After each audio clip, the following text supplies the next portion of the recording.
Reporting from Arkham Asylum, this is Gotham Rogues. In this video we take a look at forgotten Batman villain, Sterling Silversmith. Throughout his near 80-year-old existence, Batman have faced countless enemies. Some of these have gone on to stand among the most infamous fictional villains in pop culture history, while others have completely vanished into obscurity. In this segment of Forgotten Batrogues, we spotlight Sterling Silversmith.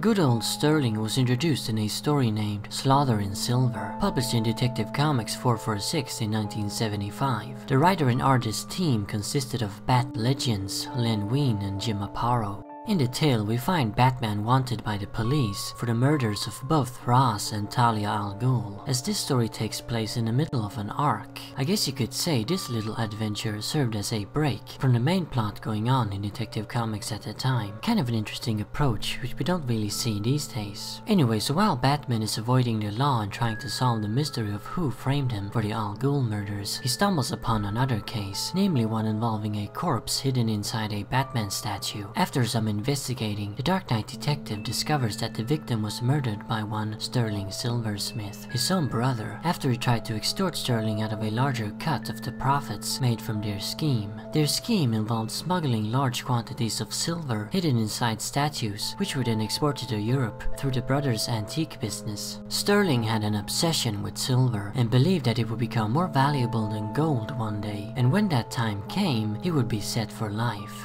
The Silversmith appeared once again 5 years later in Detective Comics 495, published in 1980. This second story was titled Murder in Quicksilver and featured the writing of Michael Fleischer and the penciling of Don Newton. In this one, Sterling has dropped his dream of a silver empire and switched to a career as a racketeer. He sends his men along with the reputed crime doctor, another forgotten Batman villain I should cover, to steal vials of interferon at the Monarch Drug Company. Batman arrives on the scene, however, and interrupts the caper, ruining Sterling's plans. During this altercation though, the crime doctor realizes that the masked manhunter is in fact Bruce Wayne, a patient of his in his civilian identity as Dr. Bradford Thorne. Sterling then has the good doctor kidnapped and attempts to coerce him into divulging the Batman's secrets. However, he refuses to do so due to a bizarre respect of the doctor-patient confidentiality.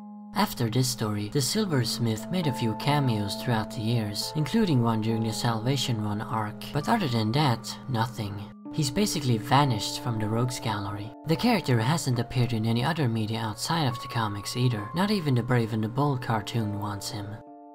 Alongside the Savage Skull, Sterling Silversmith is the epitome of a forgotten Batrogue. He's only got 2 proper appearances to his name, and nothing off the page of a comic book. Again, just like Savage Skull, I've known of him for years though, as I had his first story in a Swedish Batman comic back in the day as well. So what can you really say about this character? He isn't particularly interesting in his first appearance. I mean, a guy obsessed with silver because his name is Silver, as he says in the comic. And how does he know silver is going to become more valuable than gold? It hasn't happened yet, so is Sterling still sitting there with his statues waiting for it? He would have been a better rogue if he actually tried to make gold drop in value while raising silver somehow. But he's just smuggling silver for nothing essentially. Then in his second story, it's a crime doctor who easily steals the show as a far more intriguing villain.